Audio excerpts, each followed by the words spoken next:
Hello. आज हम सरोजनी नायडू के बारे में पढ़ेंगे। सरोजनी नायडू जी का जन्म 13 फरवरी 1879 में हैदराबाद में हुआ था। 13 फरवरी को ही वुमेंस डे के नाम से सेलिब्रेट किया जाता है। उनके फादर का नाम अघोरीनाथ चट्टोपाध्याय जी था, जो एक साइंटिस्ट फिलोसोफर थे। वे निजाम कॉलेज में प्रिंसिपल थे हैदराबाद में। उनकी मदर बरदा सुंदरा देवी थी, जो कि एक पोएट थी। वह बचपन से ही प्रतिभाशाली थी। 12 साल की उम्र में ही उन्होंने मैट्रिक पास कर लिया था और उतनी ही एज में उन्होंने कविताएं लिखना चालू कर दी थी। 12 साल की उम्र से ही उन्हें स्कॉलरशिप मिलने लगी थी।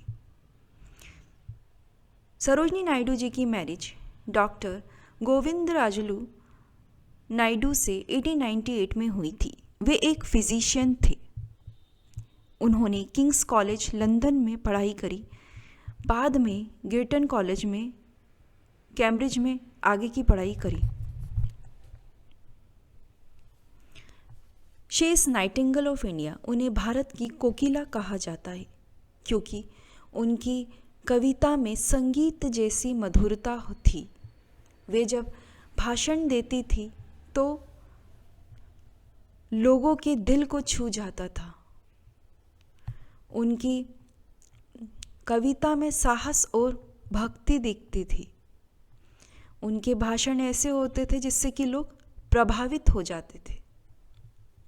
उनकी कुछ पोएट्स कलेक्शन हम देखते हैं, गोल्डन थ्रेशोल्ड, जिसमें कि भारतीय जीवन और महिलाओं की भावनाओं के बारे में बताया है। दी बर्ड ऑफ टाइम में राष्ट्र और समय के बारे में बताया है। दी ब्रोकन विंग में बलिदान, आध्यात्मिकता के बारे में बताया है, पीड़ा के बारे में बताया है। सरोजनी नायडू पहली महिला गवर्नर थी इंडिया की और यूनाइटेड प्रोविंसेस की भी गवर्नर थी। वह सेकंड फीमेल प्रेसिडेंट थी इंडियन नेशनल कांग्रेस की। वह एक निर्भीक, एक महान स्वतंत्रता सेनानी थी। वह महात्मा गांधी जी से काफ़ी प्रभावित थी और उन्होंने कई आंदोलन चलाए, उनका साथ दिया, जिसमें से कि civil disobedience movement, quit India movement, salt Satyagraha आंदोलन में गांधी जी गिरफ्तार हो गए। उनके गिरफ्तार होने के बाद सरोजनी नायडू जी ने आंदोलन का नेतृत्व किया, क्योंकि उस समय बड़े बड़े नेता गिरफ्तार हो गए थे और यह नारी की ही शक्ति थी जिसकी वजह से यह आंदोलन आगे चला। उन्होंने महिलाओं के लिए भी कई कार्य किए। उन्होंने उनकी शिक्षा, अधिकारों, आत्मनिर्भरता के लिए प्रेरित किया। उस समय जब महिलाओं को घर तक ही सीमित रखा जाता था, उन्होंने उन्हें मंच दिया, आवाज़ दी, आत्मबल दिया। उनका मानना था कि महिला कमज़ोर नहीं है, बल्कि समाज की नैतिक शक्ति है।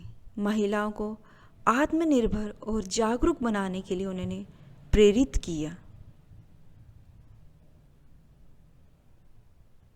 महिलाओं को कठोर बनने की ज़रूरत नहीं है, सच और साहस ही काफ़ी है, ऐसा उनका मानना था। उनका मानना था अकेलापन आपकी कमज़ोरी नहीं, आवाज़ ही शक्ति है।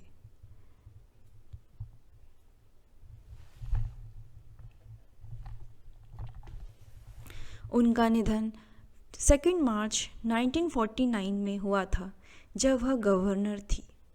उन्हें आज भी याद किया जाता है, एक निर्भीक स्वतंत्रता सेनानी के रूप में, एक मधुर कवित्री के रूप में, एक साहसी महिला और शालीन महिला के रूप में। धन्यवाद। आज उनके बारे में इतना ही। Thank you.